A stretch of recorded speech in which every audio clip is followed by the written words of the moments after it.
की डेट में 100 में से 90 मर्द परेशान है अपनी गलतियों की वजह से, स्टेमिना नहीं है। और सबसे मेन बात, आप समझ सकते हैं मैं क्या कहना चाहता हूं। आज जो मैं आपको एक देसी पाउडर बता रहा हूं, ये आपको घर पे बन जाएगा। आप बहुत लोग इधर उधर घूमते हैं, कभी कहीं किसी के पास जाते हैं, आज जो मैं चीज बता रहा हूं आपके घर पे बन जाएगा। तो इस वीडियो को सेव कर लेना और इस वीडियो को शेयर करना जो आपकी सबसे शेयर लिस्ट में पहले है, क्योंकि वो आपका दोस्त है, उसको भी जरूरत है आपके साथ की।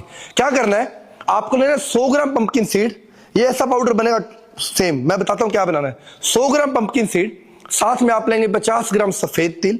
अब उसके अंदर आप लेंगे आधा जायफल, आधा लेना, पूरा नहीं लेना। और साथ में आप लेंगे 100 ग्राम सिंघाड़े का पाउडर, ठीक है। अब इसके अंदर आप डालेंगे थोड़ी सी धागे वाली मिश्री, 50 ग्राम धागे वाली मिश्री और 20 ग्राम इलायची। इन सबको मिक्स करके एक पाउडर बनेगा। अब ये पाउडर रात को सोने से पहले 1 गिलास दूध और 1 चम्मच शहद के साथ आपको लेना है। ये पाउडर आपकी जिंदगी बदल देगा। तो इस वीडियो को ऐड कर दीजिएगा। नेक्स्ट वीडियो के लिए अकाउंट को फॉलो करके जाना। जय श्री राम।